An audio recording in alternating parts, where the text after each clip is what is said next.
I am William Kentridge. I'm an artist who lives and works in Johannesburg. The Paris Opera will be presenting my production of Wozzeck. This is an opera which was based on the play Wojciech by Georg Büchner, written in the 1830s. But this production is set in the First World War.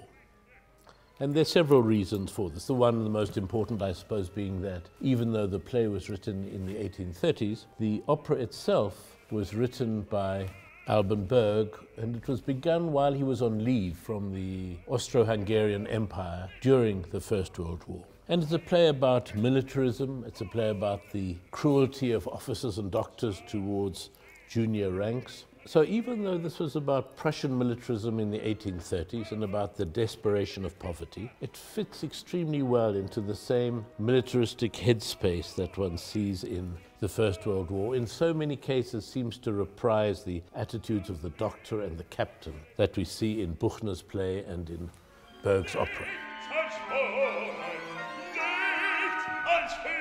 In the play, written in the 1830s, there are sections in which Wozzeck, the soldier, imagines sounds of the heavens exploding, of the earth rumbling under his feet. And these were fantasies in the 1830s, but in the First World War that become a kind of description of the artillery shells hitting the trenches, of the mines underground exploding.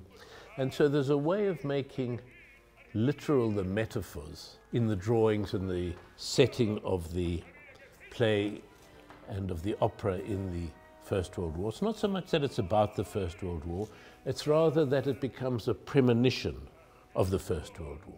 And there always has to be a medium in which one can think about the theme of the opera, whether it's ink drawings or collage. And in this case, there's something about the smoke and the graininess, the grittiness of the libretto and of Berg's music, in which the roughness of a charcoal drawing felt to be appropriate. So the projections which are used throughout the production work in different ways. Sometimes they're a drawing of a scenery, the village in which Wozzeck and Marie, his girlfriend, live, images of the blasted landscape which the opera takes place in, the pool in which Wozzeck will drown himself, the empty field in which he stabs Marie.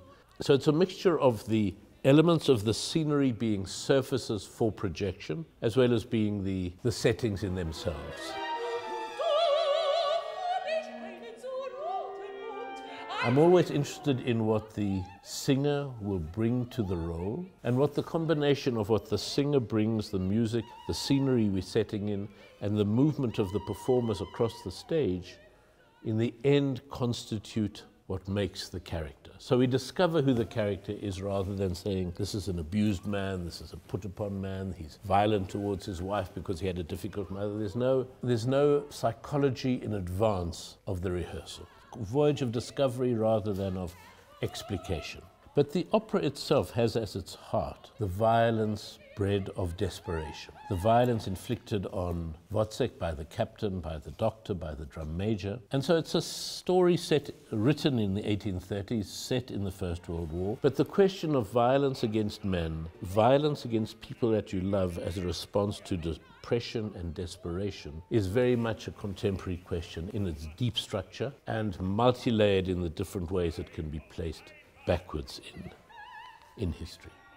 Berg's music, which was written during the First World War and just afterwards, has a kind of roughness to it, but is also so located in a very lyrical Viennese musical milieu that even though in the first time you listen to it, the music feels difficult, if it's unfamiliar, the more I've listened to it, the more one understands how vital and essential every single note is.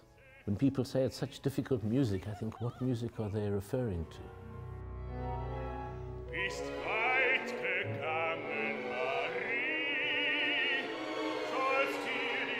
This is my first production which is being shown at the Paris Opera. There's something both about the history of the opera, but also the history of the extraordinary productions and musical minds and performance minds and directors that have practiced their métier at the Paris Opera over not just decades, but a century and more. That it's very exciting for me to be showing my work for the first time in the Paris Opera, and my hope is that both the Opera House, and more importantly, the constituency of the Paris Opera, its audience, is intrigued and happy with what we have to show.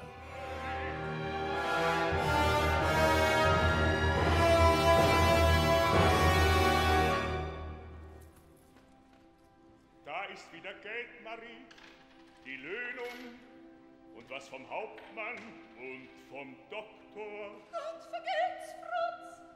Ich muss fort.